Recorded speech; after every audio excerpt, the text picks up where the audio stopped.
Welcome to our Memorial Day program. It is designed today to pay attention to those men who were on the USS Indianapolis who were lost at sea. I'm Marilyn Henry. My father-in-law was Lieutenant Commander Earl Henry, the ship's dentist, and he was lost at sea. There were two tragedies that we want to recognize tonight. The 9 men who lost their lives in the sinking when the kamikaze attacked the ship, and the 879 lives lost in the sinking of the Indianapolis on July 30th, 1945. That's a total of 888 men who lost their lives on the USS Indianapolis. Remember, these are our sons whose families wept when they did not come home. Jim Belger, tell us about these tragedies. Thank you, Marilyn. My name is Jim Belger Jr. My father was a radioman on the USS Indianapolis, radioman striker. The USS Indianapolis, of course, had a storied history. Most of us who are tuned in tonight probably know the history or have read a book, or of course know through family some of the details, but let me share with you a little bit of the wondrous history of the Indianapolis. Most of us know that the Indianapolis earned 10 battle stars during World War II. Indy pre-war was ship of state for Franklin Roosevelt. At Pearl Harbor, was actually assigned to Pearl Harbor on 7 December, but was not at Pearl when the attack occurred. Not too long after that, Indianapolis started their war in the Pacific, pursuing the Japanese. And Indy participated in almost every major battle in World War II in the Pacific. USS Indianapolis was a heavy cruiser, about 610 feet long, a very fast ship, 8-inch guns, well-armed ship. And Indianapolis was also a very lucky ship, having been assigned the flagship for Admiral Spruance. They were at every major battle and saw many, many, many other ships damaged or sunk. They were lucky, and Indy was considered a lucky ship. Indianapolis, though, after Iwo Jima, did a strike on the homeland of Japan. A lot of people don't realize that, was participating in the airstrikes, homeland of Japan, and then returned to Okinawa for the preparations for the invasion of Okinawa, which is scheduled for 1 April 1945. The day before the invasion, as Indy was shelling the island and preparing the way for the troops to come, their luck ran out.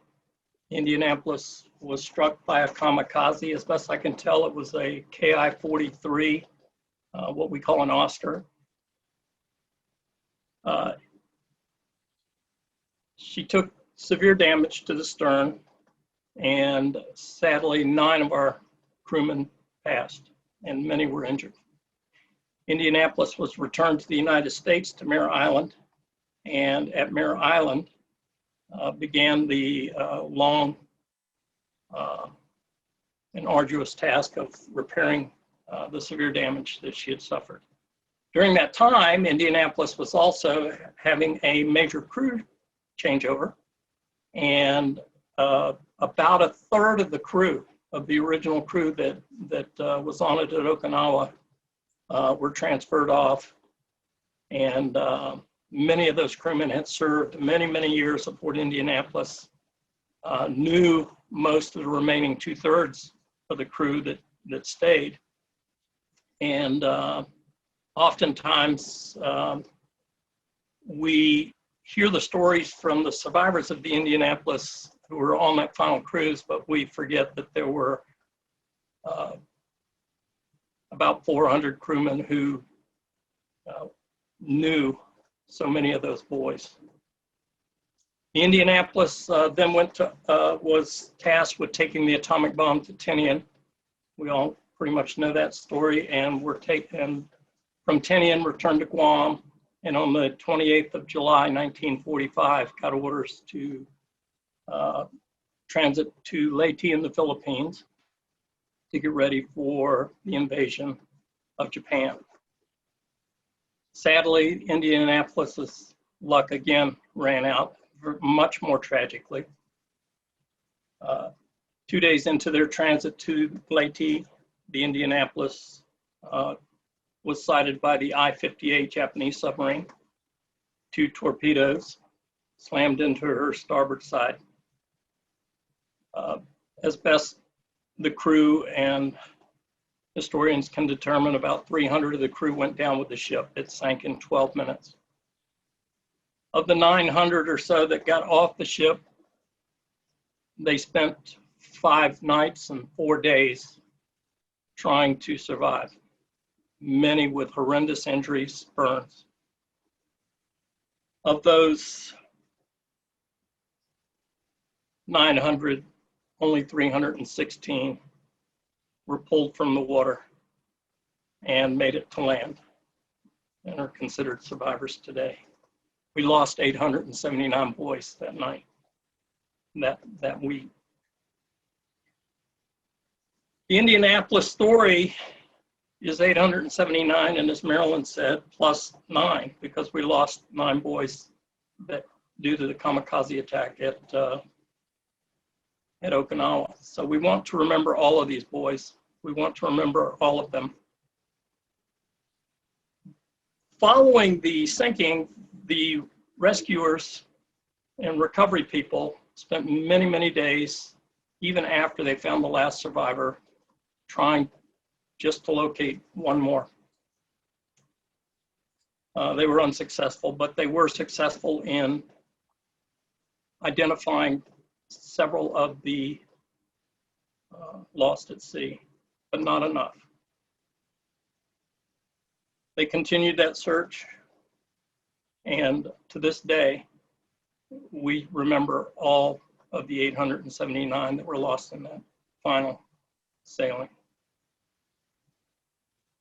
Like Robert to tell us a little bit more about those families and those men that were lost. Thanks, Jim. You'll hear a phrase, Gold Star family, and we'll talk about this phrase more later, but Gold Star family dates back to World War I, when military families displayed service flags featuring a blue star for immediate family members serving in the armed forces. The star's color would be changed to gold if the family lost a loved one in the war, and this tradition carried over into World War II.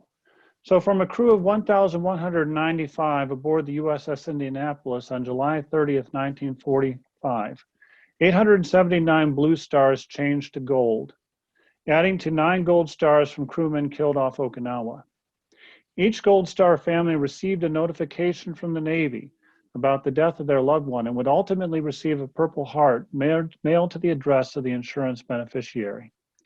Preceding many of the Indianapolis death notifications was a notification that the sailor or Marine was missing, a protocol stemming from an inability to confirm deaths of many men unrecovered in the vastness of the sea. This preceding notification delayed some family members from accepting their loss. Accentuating the sorrow, USS Indianapolis families received their notification at the same time most families were celebrating the end of the war. Years later, to honor their lost buddies, Indianapolis survivors lobbied the city of Indianapolis to commission a memorial to their ship. And again, we will tell you more about this memorial. But this memorial, the USS Indianapolis Memorial, was unveiled in 1995, and it stands by a canal northwest of the Indianapolis city center. You see a picture of it on the right-hand side. On this side, you'll see the names of the entire crew in alphabetical order. As shown in this photograph, stars appear alongside the names of each survivor. Now, listing the entire crew makes the USS Indianapolis Memorial different from most war memorials, on which names are displayed. Most war memorials display names list only the dead. An irony, because an irony since An irony of such war memorials, therefore, is that with the passage of time, the generations may find it easier to learn the names of the dead than the names of the survivors. But a name on stone is not the life cut short. It's not the life behind the name. It denotes a man for whom all other opportunities to be remembered were sacrificed. And for that, we wish to remember who the lost at sea were. Though we may have only the names, we look to others to help us tell their stories. And with that, I will pass this along to Michael. Thank you, Robert. Good evening, everyone. My name is Michael William Emery, nephew and namesake of William Friend Emery, Seaman First Class, Quartermaster Striker, Navigation Division, missing in action, lost at sea. On March 31st, 1945, the USS Indianapolis C-835 was hit by a kamikaze during the Okinawa Gunto operation. 9 men died, including Earl P. Persai, Bugler Second Class. Now, in the slide, upper left, is a photo of Thomas McNabb Jr., Fireman Second Class from Bad Axe, Michigan, who went aboard the Indy on May 12, 1945. Tommy was 18 years old. Top right is Billy G. Cantrell, Fireman Second Class from Dallas, Texas. Billy came aboard the Indy on December 1st, 1944. Billy was 18 years old. Bottom left is Garland Rich, Seaman First Class from Coleman, Texas. Garland went aboard the Indy on December 21st, 1943. Garland was 20 years old. Bottom right is a photo of my uncle and namesake, William Friend Emery, from New Canaan, Connecticut. My grandfather, Lieutenant Commander John Colvin Emery, under the direct orders from his wife, my grandmother, Janet Miller Emery, told her Navy husband to not put her son in harm's way. They had lost another child to spinal meningitis 5 years earlier. Stephen Gray Emery was 5 years old. Now, during the war, my grandfather was based in Mill Valley, California. My grandfather pulled his Navy strings and got Bill assigned to a ship that was in dry dock at Mare Island in Vallejo, which was only 30 minutes away from my grandparents' home. Uncle Bill could come home on weekend liberties. Bill Emery went aboard the USS Indianapolis C-835 on May 8th, 1945. Bill Emery was 19 years old. Now, ironically, and perhaps a foreshadowing of his own fate, Uncle Bill replaced a man in the Navigation Division who was killed during the kamikaze attack. His name was Calvin Ball Emery. Jeff, why don't you speak about the lost buddies on the Indy? Thank you, Michael. My name is Jeff Sweeney. My great uncle, Wallace Manfield Jeffels, boarded the ship July 22nd, 1943, and was lost at sea July 30th, 1945. As you see, these 4 pictures that is a physical bond between the sailor and friends that was made in their hometown before going off to boot camp or while stationed across the country. The bond and friendship would last a lifetime with memories and unexpected and unforeseen situations. All of these men lived in the moment. The pictures that we have are the stories that are told with a snap of a camera to reveal a moment in time. This Memorial Day, we continue to bow our heads to the ones that gave the ultimate sacrifice for this beautiful country. For the photos that we have, and all is just a glimpse of what we have as friends and family of the USS Indianapolis. While some came back to unite with family and loved ones, most did not. To the 879 who did not, we continue to share our loved ones' photos in search of each name and each individual that will be honored. And for each sailor aboard, the Indy will be recognized with a photo. My great uncle Wallace, pictured in the top left corner on the right-hand side, pictured with 2 lost buddies that are not identified with him, not knowing if the other 2 shipmates made it home after the war or they just live in our hearts. Like so many other photos we have, all we can do is share their stories. This Memorial Day, we salute to all the fallen heroes, but especially all that are lost at sea, and the Gold Star families. Pictured at the bottom right-hand corner is Richard Thalen and his lost buddy, Robert Terry, as well. Don, would you please talk about the lost lugs of the USS Indianapolis? Thank you, Jeff. My grandfather is Theodore Giat. He's pictured on the right-hand side of this photo with the fistful of letters from home, holding the beautiful picture of my grandmother. He was born in 1923 in Eddyville, Iowa. In elementary school, he fell in love with Peggy Perry, although she didn't know that yet. Due to hard times in Eddyville, they moved to California just in time for Deanie to go to high school, which was his beloved nickname. My aunt, his younger sister, tells me that as a child, Grandpa had 3 dreams. He wanted to be a sailor, he wanted to marry Peggy, and he wanted to be a dad. After high school, he fulfilled his first dream and enlisted in the Navy in 1941. Stationed in Hawaii, Grandpa met up with an old friend from Eddyville who happened to have Peggy's contact information. Some would call that serendipity. Peggy responded to his letter and moved to California. He went aboard USS Indianapolis on September 23, 1943 as a yeoman. He was aboard for the last 8 battle stars that Indianapolis achieved. In November of 1944, Deanie and Peggy were married. His second dream was realized. Shortly after, he was back at sea. On March 19, 1945, he celebrated his 22nd birthday, an event you see here in this picture. As part of the fun, Grandpa and his buddies showed off their girls back home and the number of letters they had received.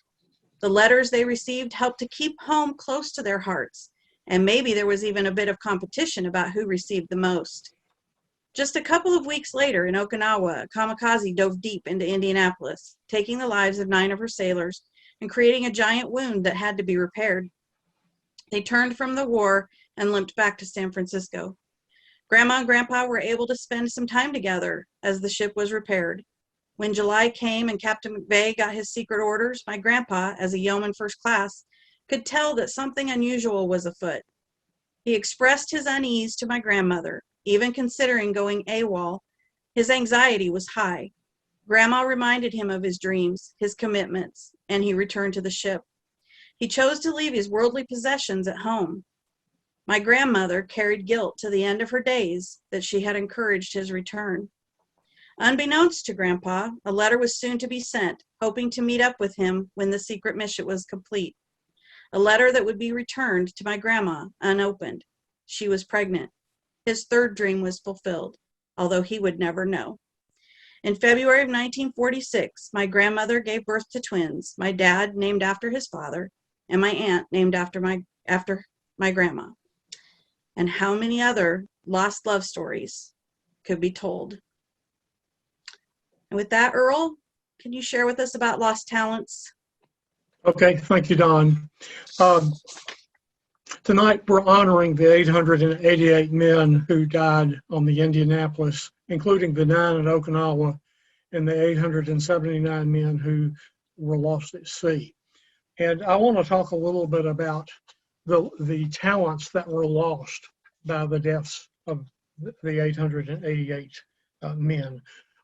War not only causes a loss of life, but a huge amount of talents. And my father, Lieutenant Commander Earl Henry, the ship's dentist, is a good example of that. Not only was he a trained dentist, but a couple of the tangible skills that he left for me to see had to do with birding. All right, I'm going to show you right now one bird that he mounted. He had a collection. I inherited his collection of 91 species of birds. This is a wood duck that he collected while he was in dental school in Memphis. And he also painted birds. He had the ability to do detail with his hands, not only in taxidermy and dentistry, but in paintings, and he knew birds. This is a painted bunting. And another one is the ruby-throated hummingbird. He actually did 2 of the ruby-throated hummingbirds. So these are just examples. He had other talents too. But But just think about multiplying his talents with a total of 888 men, and think about how many talents were lost. Only God knows that. Only God could compile a complete list of all those talents. But nevertheless, we know every man who died had some talents, some less, some more. But it has to be a great magnitude of talents that were lost. So imagine this. How many of these talents would have been used? How many were lost? How many could have been used had these men lived? Think about it. Some of these men might have been builders, say in constructions, or they might have been business executives, or maybe they would have become fathers, or maybe they would have been craftsmen. You know, a few of them would have probably become doctors or professors, and many would have been fathers. So just think of the possibilities.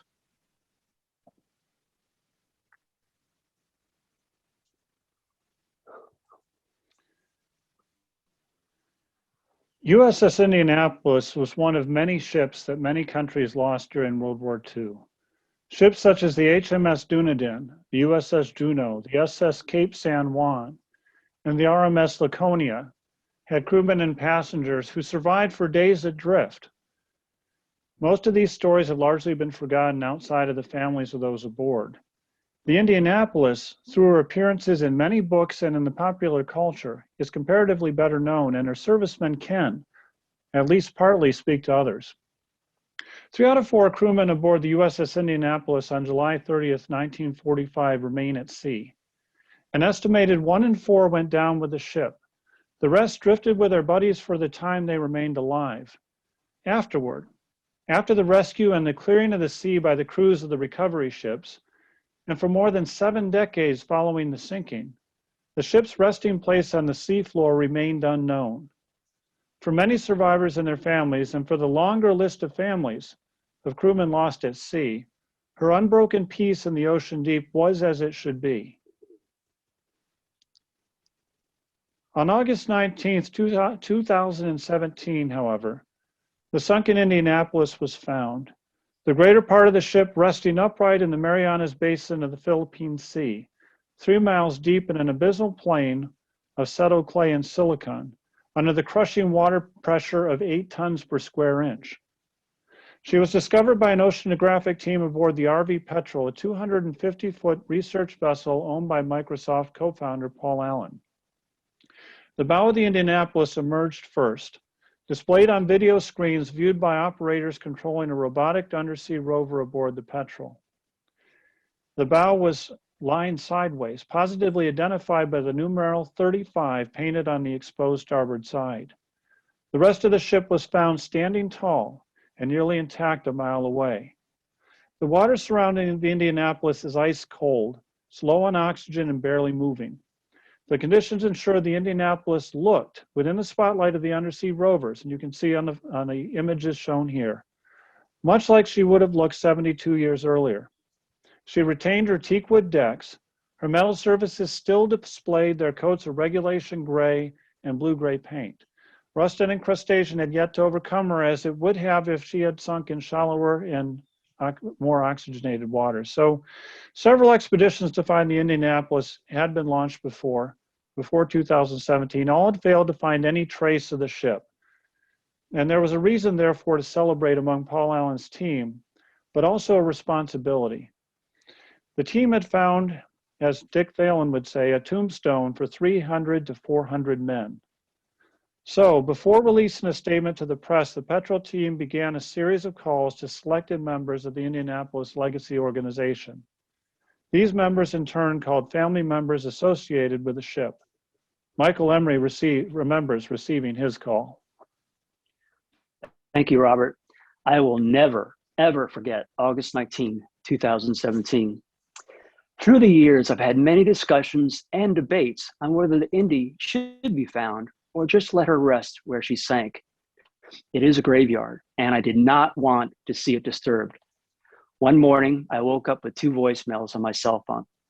One was from Jim Belcher in Virginia. Jim was very emotional talking about Indy's lost at sea families. The second voicemail was from Sarah Vladek. Sarah told me to don't turn on the TV, don't turn on the radio, don't go on social media, but told me to call her immediately. I returned Sarah's phone call. Sarah told me that in 30 minutes, the United States Navy were going to release news to the public that the USS Indianapolis C-835 has finally been found. I was in total shock. I didn't even know anyone was looking for the Indy. I was not prepared emotionally for this shocking news. I walked around in a daze all day. I finally called my mother in New Canaan, Connecticut in the afternoon and told her the news. I broke down crying. I never liked to cry in front of my mom. The next day, I packed my bag and ran away to Southport Island in the Boothby Harbor region of Maine to process my feelings and emotions, which is ironically where I am today. Now, I've heard several survivors say that the discovery of the Indy was closure for them. I felt the exact opposite. It brought up so many emotions and questions on why William Friend Emery did not get off that doomed sinking ship. After Indy was sunk, my family did not accept the news that Bill Emery was missing in action. It's overwhelming for a mother and father to lose one child, let alone two children, within 5 years. My grandfather sent several of his naval colleagues to the survivors' hospitals in Leyte and Guam, trying to find any information on what happened to their beloved son. They did find survivor Vincent Allard, who served in the same navigation division as Uncle Bill. Vincent reported that he last saw Bill Emery wearing a Kapok life jacket at his battle station with several other men. Vincent and one of his shipmates tried to go down the ship to prepare to go overboard, but were blocked by gear. When they returned back to the navigation deck, Bill Emery and the men at his battle station were not there. No one saw Bill Emery's group in the water, and Vincent could only surmise they went down with their ship. Dawn, why don't you talk about Gold Star families? Thank you, Michael. During World War I, as Robert said earlier, families with members serving in the military would put up blue star flags with the number of stars corresponding to the number of family members serving. If one military member was lost during their service, the color of the star was changed to gold for that family member. Hence, Gold Star Family was created, a designation that reflects the sacrifice families make in losing a loved one in service to their country. As family members of USS Indianapolis lost at sea sailors, you are Gold Star families. Being a Gold Star family is not something that anyone wants to achieve. Despite the obvious grief of losing a loved one, it often carries a lasting impact on the family. Feelings of pride for the service that your loved one gave to our country often runs parallel with the grief of losing a spouse, a child, a sibling, or a parent. My dear Aunt Pat adored her older brother, Deanie. For many years, she carried the pain of losing her brother when USS Indianapolis was sunk. In 2018, she attended her first USS Indianapolis reunion, finding camaraderie and fellowship. Being acknowledged as a Gold Star family helped to begin a long-awaited healing process. She's pictured in the middle with her daughter Jan in the top of this, and she's pictured with her son Jeff in the bottom right-hand corner. Excuse me, I forgot where. Marilyn, could you talk about the memorial that she's standing in front of? I certainly can, and that is the memorial we love. It's downtown Indianapolis on the north end of the canal, and as you can see, it is absolutely gorgeous. The people of Indianapolis pulled together, especially the businessmen, to raise enough funds and erect this and dedicate it in 1995. Several thousand members of the neighbors and especially the survivors and lost at sea families were there. The front you can see is a photo engraved of the ship. Down below, where you see words, is a complete explanation of the story of the Indianapolis. And then you go to the back side, and as you see, my husband's holding his hand up. He's pointing to the name of his father, Lieutenant Commander Earl Henry. On the bottom left, he's taking a photo. And in the middle, you see Jim Belcher, and he is rubbing the name probably of his dad, who was a survivor. So all, as Robert said, all of the 1,179 names are engraved on the backside of that, and it's one of the favorite attractions. To find out more about it, you can just Google Indiana War Memorials, and looking through that, you will find the photos, many hundred photos of this beautiful monument that pay tribute to the entire sailing crew of the USS Indianapolis. So now we go to Emery, talking about one of our the famous flag ceremony we have for lost at sea families. Michael? Thank you, Marilyn. In the large photo, you'll see honorary survivor Jason Whitty, whose grandfather was Indy survivor Eugene Morgan, boatswain mate, second class, and honorary survivor Michael Hussey, folding an American flag after it was raised for a lost at sea family. In the upper right photo is a picture of Michael Hussey and myself saluting the raising of an American flag for another lost at sea family. The bottom photo is of Wallace Jeffers' family. Wallace was a coxswain on board the Indy. Wallace is the great uncle of Jeff Sweeney, a member of our Legacy Education team. The Legacy Flag Program was created in 2018 to honor the USS Indianapolis final sailing crew who did not return home. Under the guidance and cooperation of Brigadier General Stuart Goodwin, retired United States Air Force, and the Indiana War Memorial Commission, American flags are flown over our CA-35 monument for each LAS family that requests one. A certificate, an American flag, is sent via Federal Express to the LAS family as a symbol of the ultimate sacrifice that their loved one gave for the precious freedoms we all share today. You can find more information on our website. The next part is I'd like to talk about the annual Honor Watch. In 2015, we had our Indy reunion. I flew home to Concord, Mass, and saw on the calendar that July 30th was coming up. I started to wonder if there was going to be any acknowledgement on that day in Indianapolis.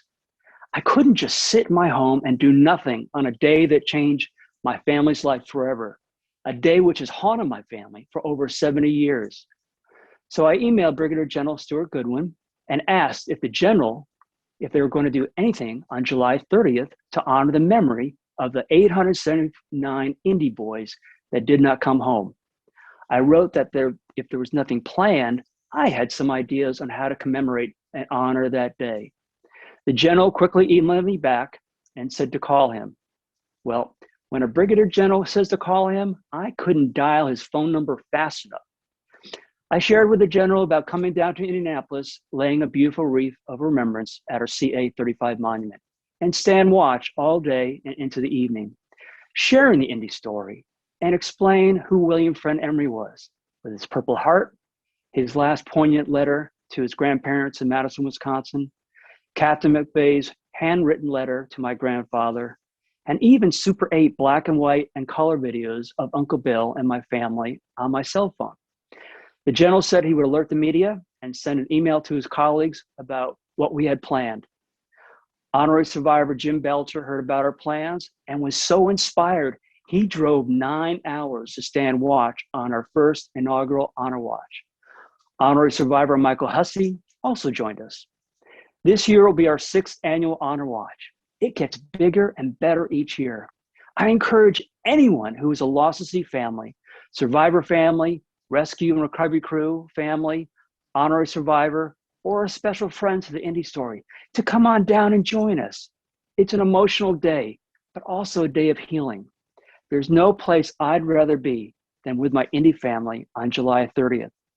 We're all there to support one another, love one another, give lots of hugs, and to share the incredible history of the Indy and her tragic sinking. Carl, why don't you describe the new Indy Lost at Sea book? Thank you, Michael. My name is Carl Fonestock. I'm a U.S. Navy veteran, and I'm a friend of an Indianapolis survivor, and I'm also a friend to multiple lost at sea family members. Back in 2008, a book titled Lost at Sea But Not Forgotten was published.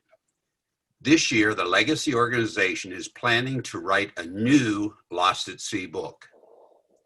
In 2022, the publishing, printing, and release of the new book is planned. Our goal is to include information about all 888 Lost at Sea crew members. Of course, the 888 includes 879 men that were lost in the July 30th, 1945 sinking of the Indianapolis, plus 9 who were lost during the March 31st, 1945 kamikaze attack at Okinawa. The Lost at Sea stories need to be told and carried forward. Over the decades following the July 30th, 1945 sinking, the Indy survivors have been asked to share their knowledge about the tragedy and about the crew members who were lost at sea. The survivors had witnessed the tragedy. Many survivors served as spokesmen for their lost buddies. Now we want your family story to be included so that we can share specifically how the tragic loss of your loved one impacted your family. Please search your closets and attics to begin gathering photos and bio information about your loved one who was lost at sea on the USS Indianapolis. Do not send any information at this time. Email communications will be sent to you in the coming months and will include specific details and guidance as to how you can participate in sharing your family story and photos for inclusion in the new book. Please plan to share your family story and photos. In the meantime, mark your calendar and plan to join a virtual commemoration of the 76th anniversary of the Indy sinking, which will be held on July 30th. On behalf of your loved one, we thank you in advance for your participation. With that, I'd like to turn it over to Jim. Thank you, Carl. Well, as we get near the end of our program tonight, I'd like to share with you a poem that I'm familiar with, my dad being retired Navy. This poem was originally written to send off retirees, but the words, as I read them, I hope they sound off to all of us who honor today the lost at sea from the Indianapolis, all the men of the USS Indianapolis, and all the sailors and Marines who lost their lives at sea. It's called The Watch. For many years, this sailor has stood the watch. While some of us were in our bunks at night, this sailor stood the watch. While some of us were in school learning our trade, this shipmate stood the watch. Yes, even before some of us were born into this world, this shipmate stood the watch. In those years, when the storm clouds of war were seen brewing on the horizon of history, this shipmate stood the watch. Many times he would cast an eye ashore and see his family standing there, needing his guidance and help, needing that hand to hold during those hard times. But he still stood the watch. He stood the watch for many years.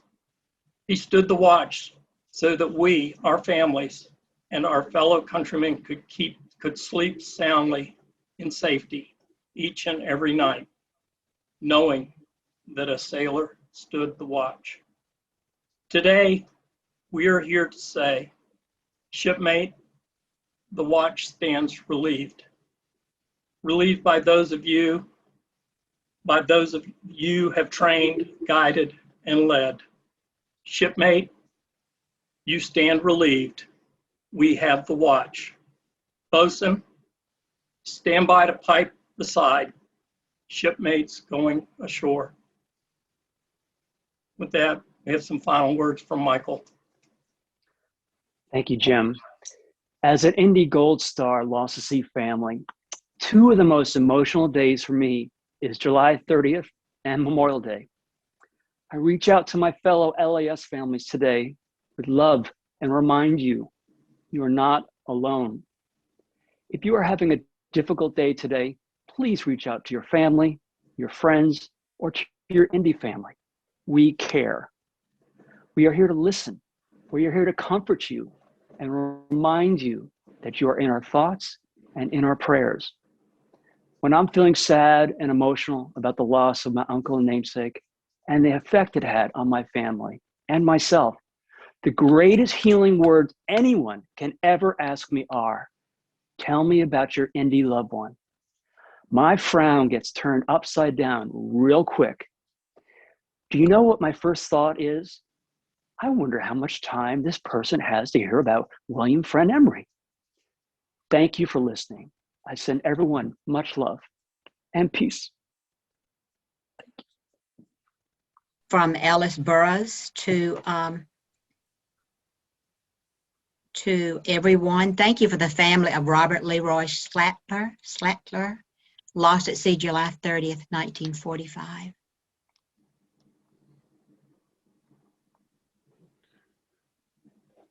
We thank you, the family. And we just wanted to say, beautiful job, everyone. So emotional and heartfelt. Thank you, Sandy. I think that when we get together as a family of Lost at Sea, we do get emotional, and we're very used to being emotional with one another. And if you think about it, it was 75 years ago last year, the ending of World War II. We're coming up on 76 years since we lost our loved ones in the sinking of USS Indianapolis, or the kamikaze attack. And it may seem strange to some people, but it's really not to us. It's still an emotional scene. We lost fathers, uncles, grandparents. Depends on where you are. We have many people we have one or two wives. Thelma Cravens was married to Charles Roberts, who was lost at sea. So I know we have one wife still living, who I've talked to several times, and she's very emotional about her losing her first husband. It was her childhood sweetheart. They were 17. She was 17 and he was 18 when they married. We have a number of sisters and brothers still alive, and then the children are still alive. And so it's still emotional to think about everyone who did not come home. What was the youngest age of the men on board? And maybe the oldest age. Earl's daddy was 32, but there was one that was 43. He was 33, where there's some that was about a 43-year-old, and down to 16 who sort of lied to get on the ship, I believe. Who knows those details? Jim, do you know those details? I think that's pretty accurate. I heard of a 15-year-old that was on the ship, but well, we know, what was it, Maggie's uncle, right? Right, Maggie's uncle. Micah's. Micah's, huh? Yeah, her uncle, Harley. Wasn't he? Somebody didn't she say he was 14 when he first signed up, but 15? Yes. That's what Jennifer just said. Yeah, and that's what she was telling us.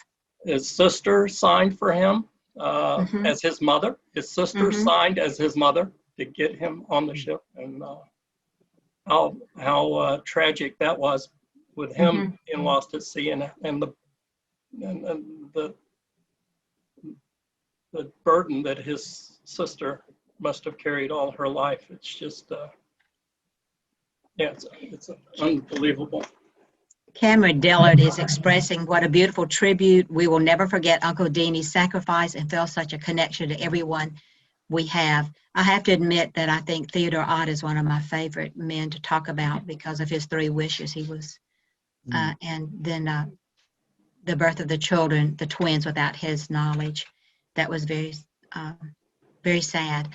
Bob Dolans, we're glad you came in early and waited for us to start. We knew you were there, but we were sort of in a practice session. It says, thank you from the nephew of Paul Dolans, RM2 LS Lost at Sea, and a URL for us to look, a website for us to look into.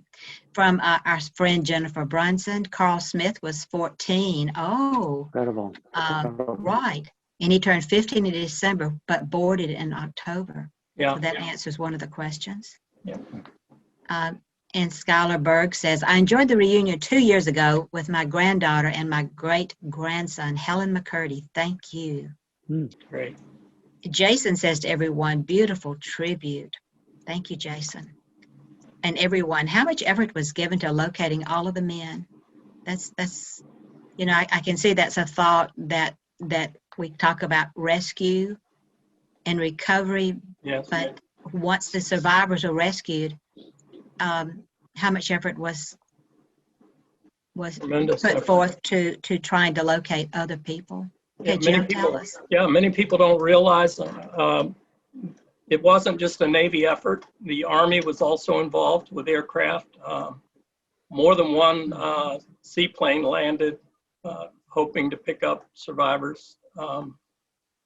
And of course, there were somewhere in the area of a dozen different Navy ships that showed up on the scene. The most amazing part of the story is, of course, nobody was missing the USS Indianapolis when they first got word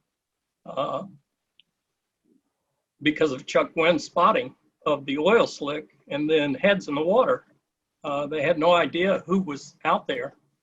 I love to tell this story in schools because to some extent, they must have thought that they may even be the enemy, Japanese, yet these ships, these sailors raced to the scene to pull these men out of the water. And I think Peter Wren said it to me best, sailors saving sailors, sailors looking out for each other. It crossed all boundaries. And so, yeah, it's just amazing. The rescue and recovery men and those in the hospital ships and at the hospitals themselves,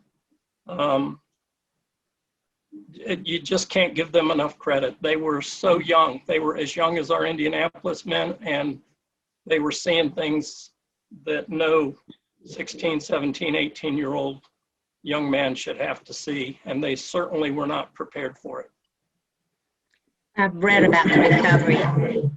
I read about the recovery and very satisfied that everything was done to try to recover all 879 men. Days after the last living survivor was found, and they had aircraft all over that area looking for anybody and anything, and then the ships checking on debris, and of course a lot of recovery without rescue. We have, I think, one last from Julie, and she says, thank you for the family, from the family of Charles Gerald Harris. His two sisters, Lucille Harris and Jetty Everett, have been involved in the Memorial in Indiana. Memorial, and I have taken up for them as they both have passed. I'm Charles Gerald Harris's grandniece. Thank you for joining us. That seems to be about all of the comments that we have right now. Great. So I'm going to turn it back over to Robert to close us out. Well, I want to say thank you to everybody who came and hope you enjoyed this and will enjoy future programs that we will look forward to talking about. It is Memorial Day, and so we do want to give honor to not only our USS Indianapolis members, but the members of all our military services today, and give them a moment, which we'll do right now.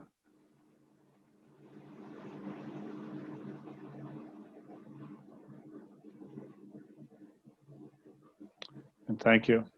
So, so with that, we'll close out the program, and thank you very much. We appreciate that you came to hear us tonight, and we hope we did an honor to you listening.